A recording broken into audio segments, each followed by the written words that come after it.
ایک زمانے کی بات ہے کہ پہاڑوں اور سرسبز جنگلوں کے درمیان ایک سلطنت میں ارورا نامی ایک شہزادی رہتی تھی۔ وہ بہت خوبصورت تھی اور وہ اپنی خوبصورتی اور مہربان دل کی وجہ سے دور دور تک مشہور تھی۔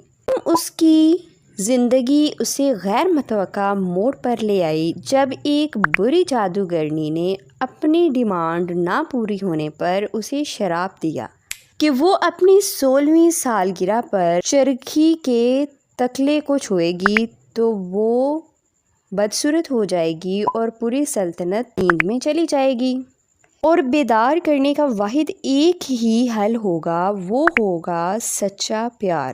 یہ سن کر بادشاہ نے پوری سلطنت سے چرخی کو غائب کر دیا اور انہیں دور دراز علاقوں میں پہنچا دیا۔ لیکن ہونی کو کون ٹال سکتا ہے؟ جو قسمت میں لکھا ہو وہ ہو کر رہنا ہوتا ہے۔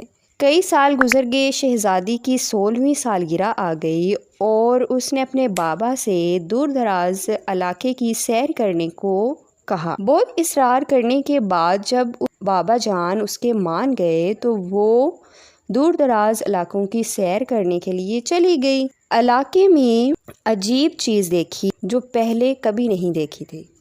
تجسس میں اس نے اس چیز کو چھوا، جیسے ہی اس نے چھوا تو وہ بدصورت ہو گئی۔ دوسری طرف پوری سلطنت ابدی نیند میں گر گئی۔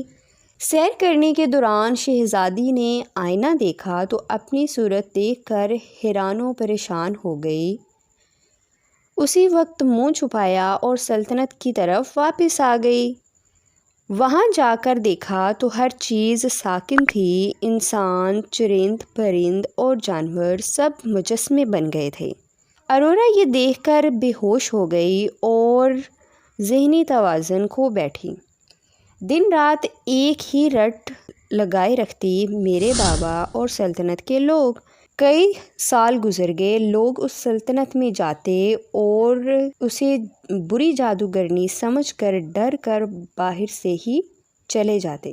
کوئی اندر جانے کی ہمت نہ رکھتا، اگر کوئی جاتا تو ارورا کی بدصورتی دیکھ کر واپس آ جاتا۔ کوئی امید باقی نہ بچی۔ ایک دن ایک بہادر شہزادہ کسی کام کے سلسلے میں بادشاہ کے پاس آیا تو پوری سلطنت کو منجمد دیکھ کر سوچ میں پڑ گیا اور دل ہی دل میں کہا کہ ضرور یہ کوئی سوچی سمجھی سازش ہے۔